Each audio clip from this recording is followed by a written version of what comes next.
अस्सलामु अलैकुम वरहमतुल्लाहि वबरकातुहू। अल्हम्दुलिल्लाहि रब्बिल आलमीन वल आक़िबतु लिल मुत्तक़ीन वस्सलातु वस्सलामु अला नबियिल करीम व अला आलिहि व अस्हाबिहि अजमाइन इला यौमिद्दीन। रब्बि इश्रह ली सदरी व यस्सिर ली अमरी वहलुल उक़दतम मिन लिसानी यफ़क़हू क़ौली रब्बि ज़िदनी इल्मा। सुब्हानक ला इल्म लना इल्ला मा अल्लमतना इन्नका अंतल अलीमुल हकीम। अम्मा बाद उसीकुम इबादल्लाह इय्याया अव्वलन बितक़वल्लाह। क़ाल अल्लाहु तआला फ़िल क़ुरआनिल करीम वल फ़ुरक़ानिल मजीद या अय्युहल्लज़ीना आमनुत्तक़ुल्लाहा हक़्क़ तुक़ातिह व ला तमूतुन्ना इल्ला व अंतुम मुस्लिमून। व क़ाल अल्लाहु अय्यदन कुल या इबादियल्लज़ीना अस्रफ़ू अला अनफ़ुसिहिम ला तक़नतू मिन रहमतिल्लाह इन्नल्लाहा यग़फ़िरुद्दुनूब जमीअन इन्नहु हुवल गफ़ूरुर रहीम। व क़ाल नबीना सल्लल्लाहु अलैहि वसल्लम अल ग़ीबतु अशद्दु मिनज़ ज़िना। सदक़ल्लाहुल अज़ीम व सदक़ रसूलुहुन नबियुल करीम व नहनु अला ज़ालिका मिनश शाहिदीन वश्शाकिरीन वल्हम्दुलिल्लाहि रब्बिल आलमीन। தூணில்லாமல் வானத்தை படைத்து துடுப்பில்லாமல் மேகத்தை அமைத்து அழிவில்லாத சொர்க்கத்தை நமக்காக வடிவமைத்து வைத்திருக்கும் ரப்பாகி அல்லாஹ்விற்கு எல்லா புகழும் போற்றி புகழ்ந்தவனாக அவனின் சாந்தியும் சமாதானமும் அன்பும் அருளும் இவ்வுலகிற்கு நேர்வழி காட்ட வந்த அத்துணை நபிமார்கள் மீதும் முக்கியமாக நமக்கு நேர்வழியாக காட்ட வந்த எம்பெருமானார் முஸ்தபா கரீம் ரசூலுல்லாஹி ஸல்லல்லாஹு அலைஹி வஸல்லம் அவர்கள் மீதும் அவர்களின் அடிச்சுவற்றினை அப்படியே வழி தவறாமல் பின்பற்றி வாழ்கின்ற வாழப்போகும் அத்துணை நல்லுள்ளங்கள் மீதும் அல்லாஹ்வுடைய பேரருளும் வற்றாத கருணையும் குற்றாமல் குறையாமல் என்றென்றும் நின்றவருமாக. அன்புமிக்கவர்களே, ரமலானுடைய நாட்களை கலந்திருக்கின்றோம். ரமலானில் இறைவன் எப்படி வாழச் சொன்னானோ அப்படிப்பட்ட ஒரு வாழ்க்கையை வாழ்ந்து நாம் ரமலானிற்கு அடுத்த மாதத்தை அடைந்திருக்கின்றோம். இந்த ரமலான் என்பது ஒரு மாற்றத்திற்கான மாதமாக இருக்கின்றது. இந்த ரமலானிற்கு மாற்றத்திற்கான மாதம் என்றும் பெயர் சூட்டலாம். என்ன மாற்றத்திற்கான மாதம் என்றால், தீமையிலிருந்து நன்மையின் பக்கம் ஒரு மாற்றத்தை ஏற்படுத்துகின்றது. கஞ்சத்தனத்திலிருந்து உதவி செய்யக்கூடிய ஒரு தன்மையின் பக்கம் ஒரு மாற்றத்தை ஏற்படுத்துகின்றது. கோபத்திலிருந்து சகிப்புத்தன்மை என்ற ஒரு குணத்தின் பக்கம் ஒரு மாற்றத்தை ஏற்படுத்துகின்றது. புறம் பேசுதல் என்ற விஷயத்திலிருந்து ஒரு செயலிலிருந்து அறம் பேசுதல் என்ற செயலின் பக்கம் ஒரு மாற்றத்தை ஏற்படுத்துகின்றது. முக்கியமாக நரகத்தின் பக்கம் இருந்து நம்மை விலக்கி சுவனத்தின் பக்கம் கொண்டு செல்லக்கூடிய ஒரு மிகப்பெரிய மாற்றத்தை ஏற்படுத்துகின்றது. இந்த ரமலான் என்பது நமக்கு சொல்லித் தரக்கூடிய ஒரே ஒரு படிப்பினை என்னவென்றால், உன்னால் எல்லாம் செய்ய முடியும், நீ நினைத்தால், நீ மனது வைத்தால் உன்னால் எல்லாம் செய்ய முடியும் என்ற மிகப்பெரிய படிப்பினையை நமக்கு விட்டு சென்றிருக்கின்றது. என்ன எல்லாம் செய்ய முடியும் என்றால், ரமலானிற்கு முன்னால் ஐவேளை தொழுவது என்பது நமக்கு கஷ்டமாக இருந்தது, முடியாத ஒரு காரியமாக இருந்தது. அதிலும் குறிப்பாக ஃபஜ்ர் தொழுகையை எடுத்துக்கொண்டால் முதல் சப்பு கூட நிறையாது, அந்த அளவிற்கு தான் நம்முடைய சமுதாயம் இருந்தது. ஆனால் ரமலான் வந்துவிட்டால் பள்ளிவாசல் நிரம்பும் அளவிற்கு மக்கள் வருகின்றார்கள் என்றால் எப்படி சாத்தியம்? முடியாத ஒரு காரியம். ஒரு சப்பில் இருந்த மக்கள் முழுவதுமாக பள்ளிவாசல் முழுவதுமாக வருவதற்கு காரணம், முடியாது என்று மக்கள் நினைத்தார்கள். ரமலான் வந்தது, முடிந்தது. அப்படி என்றால் இதை போன்று எந்தெந்த காரியங்கள் எல்லாம் இருக்கின்றதோ எல்லா காரியங்களும் மக்கள் அதை செய்யாமல் இருக்கின்றார்கள் என்றால் அது அவர்களால் முடியாது என்பதற்காக அல்ல, அவர்கள் அதற்கு ஒரு மதிப்பை கொடுக்கவில்லை, அந்த விஷயத்திற்கு ஒரு முன்னுரிமையை கொடுக்கவில்லை என்பதுதான் பொருள். அப்படி இருக்கக்கூடிய நிலையில்தான் ரமலான் நமக்கு வந்தது. பாவங்களை எல்லாம் செய்து கொண்டிருந்தோம், ரமலான் வந்தது, ஒரு பாதையை நமக்கு காண்பித்து தந்தது. இவ்வாறுதான் நீங்கள் செயல்பட வேண்டும், இவ்வாறுதான் உங்களுடைய செயல்பாடுகள் அமைய வேண்டும் என்ற ஒரு பாதையை நமக்கு கற்றுத் தந்தது. அல்லாஹு தாலா எதனை ஏவினானோ அதனை செய்ய வேண்டும், அல்லாஹு தாலா எதனை தடுத்தானோ அதனை செய்யாமல் இருக்க வேண்டும் என்பதுதான் ரமலான் நமக்கு சொல்லி தந்த ஒரு பாடமாக இருக்கின்றது. அப்ப ரமலான் அல்லாமல் மற்ற நாட்கள், ரமலான் முடிந்து அடுத்த நாட்களில் அந்த செயல்பாடு நம்மிடத்தில் இல்லை என்றால் ரமலானை நாம் சரியான முறையில் அணுகவில்லை என்று பொருள். அந்த ரமலானுடைய மகத்துவத்தை நாம் அடையவில்லை என்பதுதான் பொருள். அன்புமிக்கவர்களே, இதை போன்றுதான் எல்லா விஷயமும். ரமலானில் நான் ஒன்றை பின்பற்றிக் கொண்டிருக்கின்றேன், ரமலான் முடிந்ததற்கு பிறகு என்னுடைய செயல்பாடு அவ்வாறு இல்லை என்றால் ரமலானை நான் அடைந்தது வேஸ்ட். ரமலானுடைய நன்மையை நான் அடைய மாட்டேன் என்பதுதான், அந்த மனிதன் அடைய மாட்டான் என்பதுதான் இதனுடைய பொருளாக இருக்கின்றது. ரமலானுடைய ஆரம்பத்திலிருந்து இறுதி வரை நாம் கேட்ட ஒரே ஒரு வசனம், யா அய்யுஹல்லதீன ஆமனூ குதிப அலைக்குமுஸ் ஸியாம் கமா குதிப அலல்லதீன மின் கப்லிக்கும் லஅல்லகும் தத்தகூன். நீங்கள் இறையச்சமுடையவர்களாக ஆகக்கூடும் என்பது இறைவன் சொன்னது. ஏன் ஆகக்கூடும்னு சொன்னானா, இந்த ஜுமாவை நம்ம பார்த்துக்கலாம். இறையச்சமுடையவர்களாக எல்லா மக்களும் இருந்திருந்தால் ஜுமாவுடைய பிரேயர், இந்த தொழுகைக்கு முன்பு எல்லா மக்களும் பள்ளிவாசலுக்கு வந்திருப்பார்கள். அந்த ரமலானில் எல்லா மக்களும் இறையச்சமுடையவர்களாக ஆகியிருந்தார்கள் என்றால் ஐவேளை தொழுகையும் எவ்வாறு ரமலானில் வந்தார்களோ அதே போன்று வந்திருப்பார்கள். அதே போன்று ஜுமாவுடைய தொழுகையும் கரெக்டாக சரியான முறையில் வந்திருப்பார்கள். அதனால்தான் அல்லாஹ் தஆலா லஅல்லகும் தத்தகூன், இறையச்சமுடையவர்களாக ஆகக்கூடும், ஆகவும் செய்யலாம் ஆகாமையும் இருக்கலாம் அப்படிங்கிற ஒரு குறிப்பை இறைவன் நமக்கு தந்திருக்கின்றார். அந்த அடிப்படையில தான் ஒரு மனிதன் ரமலானை நாம் கடந்திருக்கின்றோம், அந்த லஅல்லகும் தத்தகூன் இறையச்சமுடையவர்களாக நாம் ஆகிவிட்டோமா என்ற அந்த வார்த்தையை நாம் அடைந்து விட்டோமா என்பதற்கு இமாம்கள் இரண்டு விஷயத்தை ஒரு மனிதன் சரியாக செய்திருந்தால் அவன் அந்த லஅல்லகும் தத்தகூனை அடைந்து விட்டான் என்பதாக சொல்லி காட்டுவார்கள். முதலாவது விஷயம் பாவ மன்னிப்பு, இஸ்திக்ஃபார். ரமலானில் நாம் செய்த பாவங்களுக்காக இறைவனிடத்தில் பாவ மன்னிப்பு கேட்டு விட்டோமா? நம்முடைய பாவங்களை எல்லாம் இறைவன் மன்னித்து விட்டானா? ரமலானிற்கு இருக்கக்கூடிய மற்றொரு பெயர் பாவங்களை மன்னிக்கும் மாதம். அந்த மாதத்தில் மற்ற ஏனைய 11 மாதங்களில் ரமலான் அல்லாமல் மற்ற 11 மாதங்களில் நாம் பாவத்தோடு குடும்பம் நடத்தி கொண்டிருந்தோம் என்று கூட சொல்லலாம். பாவம் என்பது நம்முடைய அன்றாட காரியங்களில் இருக்கக்கூடிய ஒரு விஷயமாக இருந்தது. அப்படி இருந்த பாவ செயல் எப்படிப்பட்ட பாவங்களாக இருந்தது என்றால், பிறரை திட்டுவது, பிறரை கேலி செய்வது, பிறரை அடிப்பது, பிறரை புறம் பேசுவது, அவமானப்படுத்துவது, தாழ்வுபடுத்துவது, மட்டப்படுத்துவது, ஏளனப்படுத்துவது, பொய் சொல்வது என்று பல பாவங்கள் நம்மிடத்தில் இருந்தது. இன்றைக்கு ரமலானை நான் கடந்து விட்டேன், இன்றைக்கு நான் மரணித்து விட்டால் இறைவன் என்னை சுவனத்திற்கு அனுப்புவானா? என்னுடைய பாவத்தை எல்லாம் மன்னித்து என்னை சுவனத்திற்கு அனுப்பிவிடுவானா என்பதை ஒவ்வொருவரும் சுய பரிசோதனை செய்ய வேண்டும். ரமலானை கடந்து விட்டோம், பாவத்தை மன்னிப்பதற்கான மாதம் என்று சொல்கின்றோம், அந்த மன்னிப்பை இறைவனிடத்திலிருந்து நாம் பெற்று விட்டோமா என்பதை சற்று அனைவரும் சிந்தித்து பார்க்க வேண்டும். அவ்வாறு அந்த பாவ மன்னிப்பை இறைவனிடத்தில் ரமலானில் நாம் கேட்டு ஒரு தூய்மையான மனிதனாக மாறிவிட்டோம் என்றால் அல்ஹம்துலில்லாஹ். இல்லை என்றால் ரமலான் அல்லாமல் மற்ற மாதங்களும் இறைவன் நம்முடைய பாவத்தை மன்னித்து கொண்டுதான் இருக்கின்றான். ரமலானுடைய மாதம் மட்டும் குறிப்பானது அல்ல. உலகம் அழியும் வரை, அழிவதற்கு முன்பு வரை யார் யாரெல்லாம் இறைவனிடத்தில் பாவ மன்னிப்பு தருகின்றார்களோ, பாவம் நீட்சி செய்கின்றார்களோ அனைத்தையும் அல்லாஹ் தஆலா மன்னிப்பவனாக இருக்கின்றான். அவ்வாறு நாம் செய்யவில்லை என்றால், நம்முடைய பாவங்களை கருதி நம்மளுடைய பாவங்களுக்கு வருந்தி இறைவனிடத்தில் மன்னிப்பு கேட்கவில்லை என்றால் அதற்கு நாம் உட்படக்கூடியவர்களாக இருக்க வேண்டும். அந்த லஅல்லகும் தத்தகூன் என்று இறைவன் சொன்னானே, அந்த வார்த்தை நாம் பாவ மன்னிப்பை இறைவனிடத்தில் கேட்டிருந்தால் ரமலானிற்கு முன்பு நம்முடைய நிலை ஒரு நிலையாக இருந்திருக்கும், ஒரு தரஜால இருந்திருக்கும். ரமலானுக்கு பிறகு நம்முடைய அந்த செயல்பாடுகள் அதிகரித்திருக்கின்றதா? நன்மையை நான் கொஞ்சம் செய்தேன், ரமலானிற்கு பிறகு அதிகமாக நன்மை செய்திருக்கின்றனா? பாவத்தை அதிகமாக செய்தேன், ரமலானிற்கு பிறகு அந்த பாவம் குறைந்திருக்கின்றதா என்பதை நாம் சற்று சிந்தித்து பார்க்க வேண்டும். அவ்வாறு நம்முடைய செயல்பாடுகள் இருந்தால் அல்ஹம்துலில்லாஹ், நாம் இந்த ரமலானை அடைந்து அந்த லஅல்லகும் தத்தகூன் என்ற அந்த மக்களுடைய தரஜாவில், அந்த மக்களுடைய லிஸ்டில் நாம் சேர்ந்து விட்டோம் என்று பொருள்.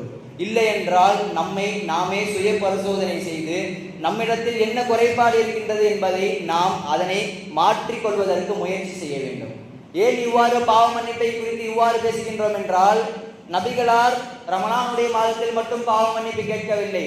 தன்னுடைய வாழ்க்கையில் ஒவ்வொரு நாளும் இரவில் தூங்க செல்லும் போது 100 அல்லாஹ்விடத்தில் பாவ மன்னிப்பு கேட்பார்களாம். பாவங்கள் எல்லாம் மன்னிக்கப்பட்டவர், சுவனம் கடமையாக்கப்பட்டவர், அவரே ஒவ்வொரு நாளும் 100 முறை இறைவனிடத்தில் பாவ மன்னிப்பு கேட்கின்றார் என்றால் நாம் எத்தனை முறை ஒவ்வொரு நாளும் இறைவனிடத்தில் நாம் செய்த பாவத்திற்காக பாவ மன்னிப்பு தேடிக்கொண்டிருக்கின்றோம், கேட்டுக்கொண்டிருக்கின்றோம் என்று ஒவ்வொருவரும் சிந்தித்து பார்க்க வேண்டும். பாவம் செய்பவர்கள் அவர்களுக்கு ஒரு எண்ணம் இருக்கின்றது, நான் பாவம் செய்வேன் ஆனால் சுவனம் செல்ல வேண்டும். நபி அவர்கள் அவ்வாறு ஒரு எண்ணத்தை கொள்ளவில்லை. நான் பாவ மன்னிப்பு தேடுவேன், நான் செய்த பாவத்திற்காக பாவம் செய்திருந்தால் அதற்கு பாவ மன்னிப்பு தேடுவேன், சுவனம் செல்வேன் என்ற சிந்தனை தான் நபிகளாரிடத்திலும் இருந்தது, சஹாபாக்களிடத்திலும் இருந்தது. ஆனால் இன்றைய நம் மக்கள் அனைவருக்கும் சுவனம் செல்ல வேண்டும் என்ற ஆசை இருக்கின்றது, ஆனால் செயலில் இருக்கின்றதா என்றால் அங்குதான் கேள்விக்குறி. நம்முடைய இளைஞர்களை நாம் எடுத்துக்கொள்ளலாம். உதாரணமாக பாவங்களுக்கு பெயர் போனவர்கள் என்று சொல்லலாம். இன்றைய காலத்தில் பாவம் என்பது இளைஞர்களிடத்தில் அதிகமாக காணப்படுகின்றது என்று சொல்லலாம். இந்த பாவம் என்பது ஒரு இளைஞனை மிகவும் இழிவான நிலைக்கு கொண்டு செல்கின்றது என்பதை இளைஞர் சமுதாயம் மறந்தவர்களாகவும் மறைத்தவர்களாகவும் வாழ்ந்து கொண்டிருக்கின்றோம். போதை மரணத்தின் பாதை என்பதாக முன்னோர்கள் சொல்லி காட்டுவார்கள். அந்த போதையை எப்படியெல்லாம் புதிதாக தயாரிக்க முடியுமோ அவ்வாறு தயாரித்து அதனை உட்கொள்ளக்கூடிய இளைஞர்கள் நம்முடைய சமுதாயத்தில் இருக்கின்றார்கள். முஸ்லீம்களிலும் இருக்கின்றார்கள், முஸ்லீம் அல்லாதவர்களிலும் இருக்கின்றார்கள். அப்படி இருக்கக்கூடிய நிலையில் அந்த போதை என்பது நமக்கு எப்படிப்பட்ட பாதிப்பை தரும் என்பதை மறந்திருக்கின்றார்கள். ஆய்வு சொல்லி காட்டுகின்றது, 13 வயதிலிருந்து இளைஞர்கள் மாணவர்கள் போதைக்கு அடிக்ட் ஆகிறாங்க அப்படின்னு ஆய்வு சொல்லி காட்டுது. அப்படி இருக்கக்கூடிய நிலையில இந்த போதை என்பது அன்றைய காலத்தில் மது மட்டும்தான் இருந்தது. இன்றைய காலத்தில் மது, சிகரெட்டு, கஞ்சா, போலிப்பு, இப்படி பல விஷயங்கள் புதிதாக கொண்டு வராங்க. எந்த அளவுக்கு ஆகிவிட்டது என்றால், நோய் வந்தால் ஊசி போடுவதற்கு நாம் ஊசி போடுவதற்காக ஆஸ்பத்திரி போவோம். ஆனா அந்த ஊசியை வைத்து கூட போதையை ஏற்றுவதற்கு இன்றைய காலத்தில் ஏற்படுத்தி கொண்டிருக்கின்றார்கள். அதுவும் இல்லாமல் ஒரு பொடியை பயன்படுத்தி அதனை சுவாசிப்பதன் மூலமாக போதையை ஏற்படுத்துகின்றார்கள். இப்படிப்பட்ட இழிவான நிலையில் தான் நம்முடைய சமுதாயம் சென்று கொண்டிருக்கின்றது என்பதை நாம் மறந்துவிடக் கூடாது. ரமலானை கடந்தும் அந்த பாவங்கள் இன்றைய நாள் வரை தொடர்ந்து கொண்டுதான் இருக்கின்றது. அன்புமிக்கவர்களே, இப்படி பாவத்தை செய்யக்கூடியவர்கள் 2 நிலைதான். ஒன்று, நான் செய்வது பாவமே இல்லை என்று நினைப்பார்கள். மற்றொரு கூட்டம், இந்த உலகத்தில் எத்தனையோ மனிதர்கள் பாவம் செய்கின்றார்கள், இறைவன் என்னை தண்டிக்கவா போகின்றான் என்ற ஒரு அலட்சியம். இப்படி 2 மக்கள் தான். அன்புமிக்கவர்களே, நரகத்தில் நரகவாசிகளுக்கு அல்லாஹு தஆலா இந்த போதையை உட்கொள்வதால் ஒரு தண்டனையை தருவான். அதை மட்டும் கண்ணிற்கு முன் கொண்டு வந்து பாருங்கள். அந்த மக்கள் யார் இந்த உலகத்தில் போதையை உட்கொண்டார்களோ அவர்களை அல்லாஹு தஆலா நரகத்தில் சோதிப்பான். அவ்வாறு தண்டனை செய்வான். தண்டனை செய்ததற்கு பிறகு அந்த மனிதர் அல்லாஹ்விடத்தில், அல்லாஹ்வே தண்டனை தாங்க முடியல, எனக்கு தண்ணி தாக அடிக்குது, குடிக்கிறதுக்கு ஏதாச்சும் கொடு அப்படின்னு அல்லாஹ்கிட்ட கேட்பான். அப்ப அல்லாஹு தஆலா ஜீனத்துல் ஹபால் என்று சொல்லக்கூடிய ஒரு குடிப்பானத்தை அவருக்கு கொடுப்பான்.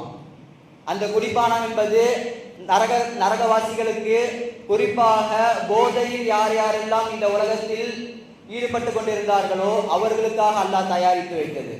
அந்த ஜீனத்துல் ஹபால் என்று சொல்லக்கூடிய அந்த குடிபானம் எவ்வாறு இருக்கும் என்றால், எதில் தயாரிப்பு செய்யப்பட்டிருக்கும் என்றால், நரகவாசிகளுக்கு அல்லாஹ் தஆலா தரக்கூடிய அந்த வேதனையிலிருந்து அவர்களுக்கு வியர்வை வெளியேறும் அல்லவா, அந்த வியர்வையை, அந்த அவர்களிடத்திலிருந்து வெளியேறக்கூடிய சீலை அல்லாஹ் தஆலா குடித்துவிட்டு அதனை ஒரு கோம்பையில் கொடுத்துவிட்டு, இதுதான் உனக்கான அந்த போதையை நீ இந்த உலகத்தில் உட்கொண்டாய் அல்லவா, நான் ஒன்றை தடை செய்தேன், அதை நீ செய்தாய் அல்லவா, அதனால் இன்றைக்கு நான் எதை தருகின்றேனோ அதுதான் உனக்கு பானம், இதை வேண்டுமானால் குடித்துக்கொள் என்று ஒரு இழிவான, நாம் நினைத்து கூட பார்க்காத அளவிற்கு ஒரு விஷயத்தை, ஒரு குடிபானத்தை அல்லாஹ் கொடுக்கின்றான் என்றால் சற்று சிந்தித்து பார்க்க வேண்டும். இதற்காகத்தான் இவ்வளவு ஆசைப்பட்டு இன்பப்பட்டு இந்த உலகத்தில் நாம் அதனை உட்கொள்கின்றோமா என்று ஒவ்வொருவரும் சிந்தித்து பார்ப்பதற்கு கடமைப்பட்டிருக்கின்றோம். அன்புமிக்கவர்களே, இறைவனுடைய கருணையை நாம் இந்த இடத்தில் பார்ப்பதற்கு கடமைப்பட்டுள்ளோம். ஒரு பாவத்தை விட்டு ஒரு மனிதன் விலக வேண்டும் என்றால் முதல் விஷயம் இறைவனுடைய அந்த மகத்துவத்தை அவன் அறிய வேண்டும். அல்லாஹ் தஆலா எப்படி சொல்லி காட்டுகின்றான் என்று குர்ஆனில் எவ்வாறு சொல்லி காட்டுகின்றான் என்று பாருங்கள்.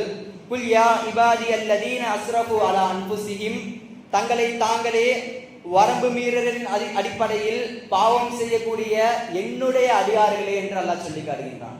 ஒருத்தன் பாவம் செய்கின்றான், அவனை பார்த்து யா ஃபாசிக் என்பதாக பாவம் செய்யக்கூடியவனே என்று அல்லாஹ் சொல்லவில்லை.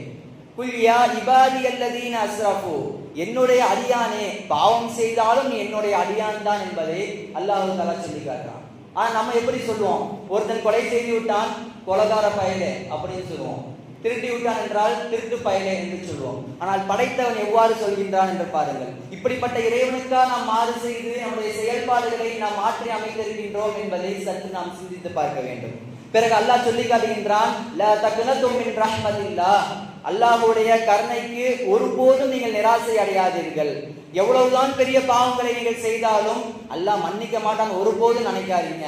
அல்லாஹ் அடுத்து சொல்றான், இன்னல்லாஹ் யக்ஃபிரு துனூப ஜமீஆ, அல்லாஹ் தஆலா எல்லா பாவங்களையும் மன்னிக்க கூடியவனாக இருக்கின்றான் என்பதாக சொல்லி காட்டுகின்றான். அன்புமிக்கவர்களை சற்று பாருங்கள், நாம் எவ்வளவுதான் பாவம் செய்திருந்தாலும் தன்னை நம்மளை ஒரு அடியான் என்று அழைக்கின்றான்.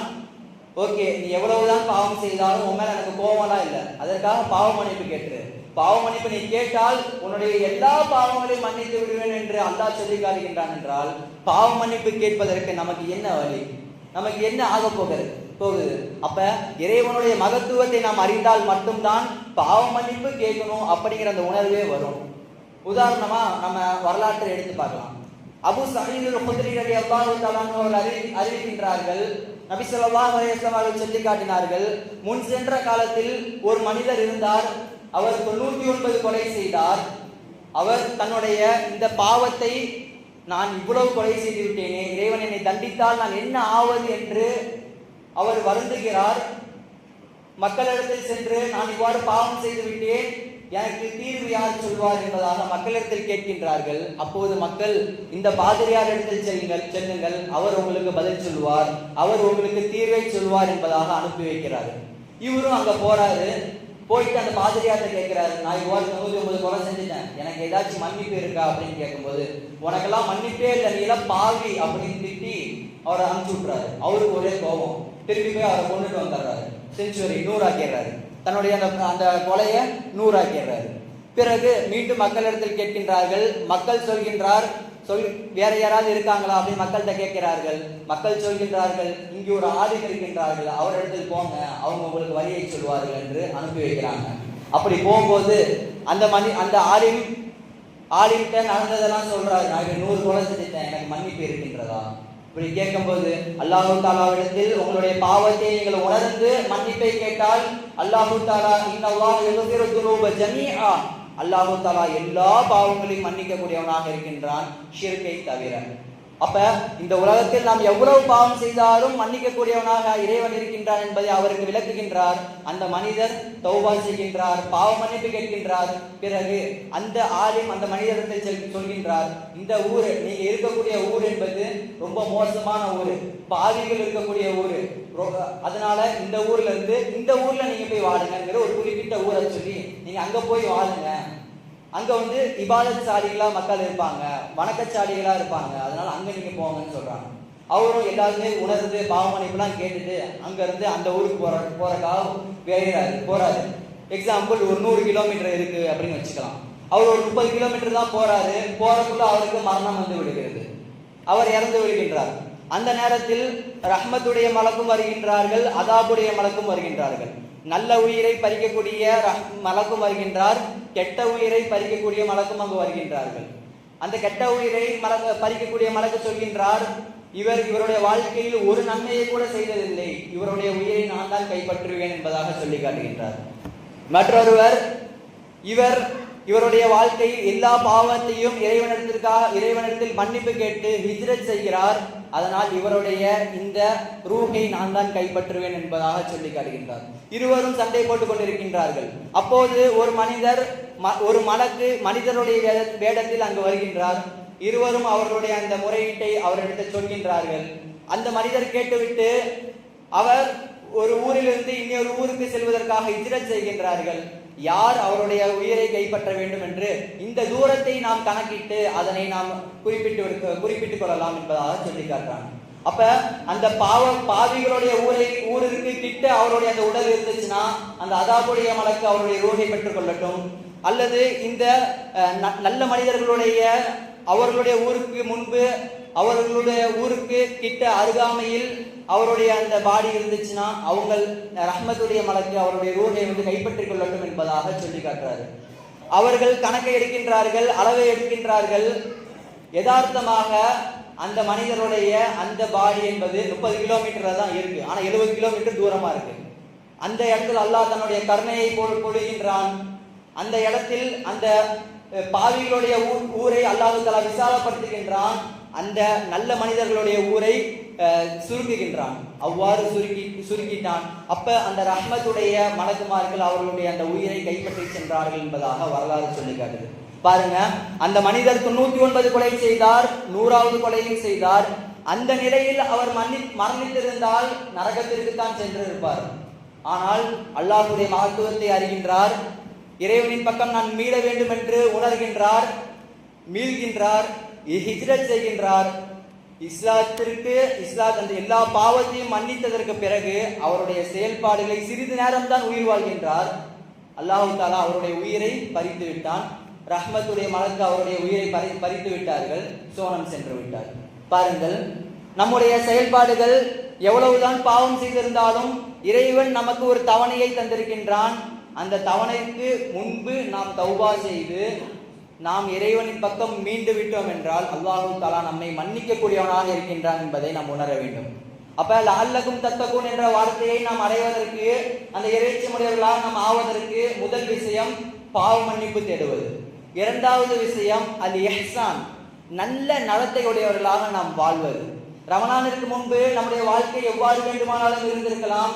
பாவம் செய்பவர்களாகவும், பொய் சொல்லக்கூடியவர்களாகவும், தீய காரியங்களில் ஈடுபடக்கூடியவர்களாகவும் இருந்திருக்கலாம். ரமலானுக்கு பிறகு அந்த இஹ்சான் என்ற நல்ல நடத்தை உடையவர்களாக நாம் ஆகியிருக்க வேண்டும், ஆகியிருந்துதான் ஆக வேண்டும். நபி ஸல்லல்லாஹு அலைஹி வஸல்லம் அவர்கள் சொல்லி காட்டுகின்றார்கள், அல் கீபத்து அஷத்து மினஸ் ஸினா, புறம் பேசுவது என்பது ஜினா செய்வதை விட கடுமையானது, விபச்சாரம் செய்வதை விட கடுமையானது என்பதாக நபிகளார் சொல்லி காட்டுகின்றார்கள். பாருங்கள், விபச்சாரம் தான் நம்முடைய பார்வையில் ஒரு பெரிய பாவமாக இருக்கும். ஆனால் நபி அவர்கள் புறம் பேசுவதை சொல்லி காட்டுகின்றார்கள் என்றால் சற்று யோசித்து பார்க்க வேண்டும். சஹாபார்கள் இதே கேள்வியை தான் கேட்கின்றார்கள், எதற்காக இவ்வாறு கடுமையானது என்று கேட்டதற்கு நபி அவர்கள் சொல்லி காட்டினார்கள், அந்த ஜினா செய்தவர் இறைவனின் பக்கம் தௌபா செய்ய முடியும், ஆனால் அந்த ஒருவரை புறம் பேசினார் அல்லவா, அந்த மனிதரால் யாரை புறம் பேசினாரோ அவர் மன்னிக்காதவரை இறைவன் மன்னிக்க மாட்டான் என்ற ஒரு நிலை. பாருங்கள், சற்று சிந்தித்து பாருங்கள். ஒரு மனிதன் இவ்வாறு தன்னுடைய நடத்தை நல்லதாக இல்லாததால் அந்த மனிதன் சுவனம் செல்வதற்கு இந்த மனிதன் யாரை புறம் பேசினாரோ அந்த மனிதன் தடையாக இருப்பாராம் என்று நபி அவர்கள் நமக்கு சொல்லி தந்திருக்கின்றார்கள் என்றால் சற்று சிந்தித்து பார்க்க வேண்டும். எப்படிப்பட்ட மோசமான நிலை, இழிவான நிலையை நம் சமுதாயம் அடைந்திருக்கின்றது, நம்முடைய மார்க்கம் அடைந்திருக்கின்றது என்பதை சற்று நாம் சிந்தித்து பார்க்க வேண்டும். அதே போன்று இவ்வாறு பாவம் செய்பவர்கள் என்னுடைய பாவத்தை இறைவன் மன்னிக்க வேண்டும் என்ற ஒரு ஆசை நமக்கு இருக்கும். இப்பொழுதும் இறைவன் நம்முடைய பாவத்தை மன்னிக்க வேண்டும் என்றால் 3 காரியம் செய்தால் போதும். என்ன 3 காரியம் என்றால், முதல் காரியம் பாவத்திலிருந்து வெளியே வரணும். பாவத்திலே இருந்துட்டு இறைவா என்னை மன்னிச்சிரு, பாவத்தை செய்கிறோம் மன்னிப்பு கேட்கிறோம், பாவத்தை செய்கிறோம் மன்னிப்பு கேட்கின்றோம் என்றால் ஒருபோதும் அது ஏற்றுக்கொள்ளப்படாது. இரண்டாவது விஷயம் மனம் வருந்துவது, நான் இந்த பாவத்தை செய்து விட்டேனே என்று மனம் வருந்துவது. மூன்றாவது விஷயம் மீண்டும் அந்த பாவத்தின் பக்கம் ஒருபோதும் நான் போக மாட்டேன் என்று நினைப்பது. இந்த 3 இருந்தால் நாம் பாவ மன்னிப்பு கேட்டால் இறைவன் மன்னித்து விடுவான். எல்லாம் முன்னாடி அந்த இடம் மட்டும் ஃபில் பண்ணிக்கோங்க. அப்ப 4வது விஷயம், இந்த 3 விஷயம் முக்கியமானது. 4வது விஷயம், ஒரு மனிதனுக்கு நான் பாவம் செய்கின்றேன் என்றால் அந்த மனிதன் மன்னிக்காத வரை இறைவன் மன்னிக்க மாட்டான் என்பது நாம் முன்பு பார்த்தது. அப்ப 4 விஷயம் நாம் பாவ மன்னிப்பு கேட்க வேண்டும் என்றால் இந்த 4 விஷயத்தை நாம் செய்யக்கூடியவர்களாக இருக்க வேண்டும். இப்படி பாவம் நம்முடைய சமுதாயத்தில் மக்கள் செய்கின்றார்கள் என்றால் அவர்களிடத்தில் ஒரு எண்ணம் இருக்கின்றது. சரி, பாவம் தானே செய்யறோம், நமக்கு தானே பாதிப்பு அப்படின்னு நினைக்கிறாங்க. ஒருபோதும் இல்லை அன்புமிக்கவர்களே. சமுதாயத்திற்கு பாதிப்பு ஏற்படுகின்றது. சமுதாயம் இன்றைக்கு இழிவாக இருக்கின்றது என்றால் ஒவ்வொருவரும் நாம் செய்யக்கூடிய பாவம் அதற்கு காரணமாக இருக்கின்றது என்பதை நாம் உணர வேண்டும். நம்முடைய பாவம் நம்மை மட்டும் அழிக்காது, நம்முடைய சமுதாயத்தையே அழித்துக் கொண்டிருக்கின்றது என்பதை நாம் மறந்தவர்களாக வாழ்ந்து கொண்டிருக்கின்றோம். ஒரு முறை நபி உமர் ரலியல்லாஹு அன்ஹு அவர்கள் காதிசியாவுடைய போருடைய வெற்றியுடைய நேரத்தில் நின்று கொண்டிருக்கின்றார்கள். மதீனாவுடைய வெளியில் நின்று கொண்டிருக்கின்றார்கள். வெற்றி கிடைத்துவிட்டதா என்பதை பார்ப்பதற்காக நின்று கொண்டிருக்கின்றார்கள். ஒரு வீரர் அங்கிருந்து விரண்டு ஓடி வருகிறார். அந்த மனிதரை துரத்தி அவர் பின்னாடியே ஓடுறாரு. வெற்றி யாருக்கு கிடைச்சதுன்னு கேட்டு ஓடுறாரு. அப்ப அந்த மனிதர் சொல்கின்றார், முஸ்லீம்கள் வெற்றி பெற்று விட்டார்கள். அப்புறம் டீட்டெயிலா விசாரிக்கிறாங்க, எப்ப போர் ஆரம்பிச்சிச்சு, எப்ப முடிஞ்சிச்சு அப்படின்னு கேட்கிறாங்க. இந்த நாளுடைய காலையில் ஆரம்பிச்சிச்சு, ஒரு 4-5 நாட்கள் முடிந்து மகரிபுடைய நேரத்தில் முடிந்தது என்பதாக சொல்லி காட்டுறார். அப்ப உமர் ரலியல்லாஹு அன்ஹு அவர்கள் சொல்லி காட்டினார்கள், சத்தியத்திற்கு முன்பு அசத்தியம் இவ்வளவு காலங்கள் நிலைத்திருக்கின்றதா? ஆச்சரியமாக இருக்கின்றது. அவ்வாறு நிலைத்திருக்கின்றது என்றால், அசத்தியவாதிகள் நிலைத்திருக்கின்றார்கள் என்றால் நான் ஏதோ பாவம் செய்திருக்கின்றேன். உமர் ரலியல்லாஹு அன்ஹு அவர் சொல்லக்கூடிய வார்த்தை, நான் ஏதோ பாவம் செய்திருக்கின்றேன் அல்லது என்னுடைய மக்கள் ஏதோ பாவம் செய்திருக்கின்றார்கள் என்பதாக சொல்லி காட்டினார்கள். ஈமானுடைய உயர்ந்த இடத்தில் இருக்கக்கூடிய உமர் ரலியல்லாஹு அன்ஹு அவர் சொல்லக்கூடிய வார்த்தை, நான் ஏதோ பாவம் செய்திருக்கின்றேன், அதனால்தான் வெற்றி கிடைப்பதற்கு தூரமாக இருக்கின்றது. அல்லாஹு தஆலா உங்களுக்கு வெற்றி அருகில் இருக்கின்றது என்று சொல்கின்றான். எங்களுக்கு இவ்வளவு தூரமா இருப்பதற்கு காரணம் நாம் ஏதோ பாவம் செய்திருக்கின்றோம் என்பதை அன்று உணர்ந்தார். ஏன் அன்று இவ்வாறு உணர்ந்தார்கள் என்றால், பின்பு வரக்கூடிய காலத்தில் மக்கள் ரொம்ப அந்த பாவத்தின் பக்கம், பாவத்தின் அடிமட்டத்தில் செல்வதற்கு வாய்ப்பு இருக்கின்றது என்பதை உணர்ந்த உமர் ரலியல்லாஹு அன்ஹு அவர்கள் அன்றைக்கு சொன்னார்கள். இன்றைக்கு அந்த நிலையை நாம் அடைந்திருக்கின்றோம். இஸ்லாத்தை பிஜேபி, RSS, இந்துத்துவவாதிகள் எதிர்க்கின்றார்கள் என்று நாம் சொல்கின்றோம். அவர்கள் எதிர்த்து கொண்டுதான் இருக்கின்றார்கள். ஆனால் முக்கிய காரணம் நாமத்தான் இருக்கின்றோம். இந்த பாவத்தை நாம் விடாமல் இருக்கும் வரை அல்லாஹு தஆலா ஒருபோதும் நமக்கு வெற்றி தர மாட்டான். நாம் துஆ செய்கின்றோம், இறைவனிடத்தில் கேட்கின்றோம், காசா மக்கள் அவ்வளவு கஷ்டப்படுகின்றார்கள், அவர்களுக்கு வெற்றியை கொடு என்று இறைவனிடத்தில் கேட்கின்றோம். இங்கு நாம் பாவம் செய்துவிட்டு அவர்களுக்கு வெற்றியை கொடு என்றால் எவ்வாறு? லா யுகையிருல்லாஹு மா பிகௌமின் ஹத்தா யுகையிரு மா பிஅன்ஃபுஸிஹிம். அல்லாஹ் தஆலா ஒரு சமுதாயத்தை மாற்ற மாட்டான். ஒவ்வொருவரும் நான் மாற வேண்டும் என்று நினைக்காத வரை அந்த சமுதாயத்தை அல்லாஹ் மாற்ற மாட்டான் என்பதாக குர்ஆனில் சொல்லி காட்டுகின்றான். அப்ப நம்ம துஆ செய்வதற்கு முன்பு நம்மிடத்தில் என்ன தவறு இருக்கின்றது என்பதை சற்று நாம் சிந்தித்து பார்க்க வேண்டும்.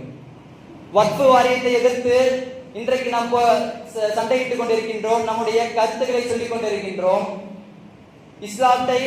இஸ்லாமிய அடையாள சின்னங்களை, பள்ளிவாசல்களை இடிக்கின்றார்கள் என்று நாம் நம்முடைய கருத்துக்களை சொல்லிக் கொண்டிருக்கின்றோம். நாம் அதற்காக போராட்டம் செய்து கொண்டிருக்கின்றோம். அதற்கு முன்பு நாம் சற்று சிந்தித்து பார்க்க வேண்டும். அவ்வாறு போராட்டம் செய்வதற்கு நாங்கள் தகுதியானவர்களா? நாங்கள் சரியாக எங்களுடைய செயல்பாடுகளை எல்லாம் அமைத்திருக்கின்றோமா? பாவத்தை விட்டு தவிர்த்து நன்மையின் பக்கம் நாங்கள் சென்றிருக்கின்றோமா என்பதை நாம் உணர்ந்தால்தான் அந்த வெற்றி நமக்கு கிடைக்கும். அவர்கள் நம்மை எதிர்க்கின்றார்கள், நம்மை அடியோடு அழிக்க வேண்டும் என்று நினைக்கின்றார்கள் என்றால் அது நம்முடைய தப்புதான், நம்முடைய தவறுதான். அதனால்தான் அவர்கள் நம்மை ஒடுக்குகிறார்கள் என்பதை சற்று நாம் சிந்தித்து பார்க்க வேண்டும். கடைசியாக ஒரே ஒரு வரலாறு. இஸ்ரேலுடைய பிரதமர் கோல்டன் விக்டோரியா என்று ஒரு அரசு இருந்தார். அந்த அரசியலத்தில் கேட்கின்றார்கள், இப்படி இஸ்லாமியர்கள் யூதர்களை கல்லால் அடித்துக் கொள்வார்கள், கல் சாட்சி சொல்லும், முஸ்லீமே இங்கு ஒரு யூதன் இருக்கின்றான் என்பதாக சாட்சி சொல்லும் என்று நபி அவர்கள் சொல்லியிருக்கின்றார்களே, நீங்கள் எவ்வாறு நினைக்கின்றீர்கள் என்று